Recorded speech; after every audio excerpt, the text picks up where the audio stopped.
नांदुरा नगर परिषदचे उपाध्यक्षपदी माधुरी खोंड तर नामनिर्देशित सुधीर मुहेकर, फैजान व चांडक।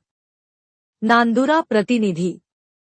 नांदुरा नगर परिषदेच्या उपाध्यक्षपदाचा कार्यकाळ संपुष्टात आल्याने तसेच 21 डिसेंबर रोजी नव्याने निवडून आलेल्या नगरसेवकांच्या पार्श्वभूमीवर नगर परिषदेची पहिली सर्वसाधारण सभा मंगळवार दिनांक 13 जानेवारी रोजी दुपारी 12 वाजता नगर परिषद कार्यालयातील श्री छत्रपती शिवाजी महाराज सभागृहात आयोजित करण्यात आली होती।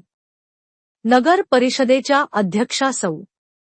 मंगलाताई सुधीर मुहेकर यांनी अधिनियमातील सुधारणा अन्वये प्राप्त अधिकारांचा वापर करून सदर सभा बोलावली होती। सभेतील कामकाजाचा तपशील सोबतच्या जोडपत्र मध्ये नमूद करण्यात आले होते। त्याप्रमाणे उपाध्यक्षपदाच्या निवडणुकीचा कार्यक्रम व नामनिर्देशित सदस्यांच्या नियुक्तीची कार्यपद्धती नुसार कामकाज करण्यात आले।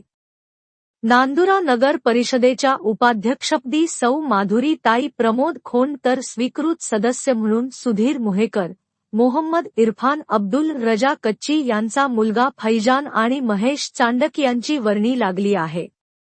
उपाध्यक्षपदी सौ माधुरी ताई खोंड यांची अविरोध निवड घोषित करताच नांदुऱ्यात फटाक्यांची आतिषबाजी करण्यात आली।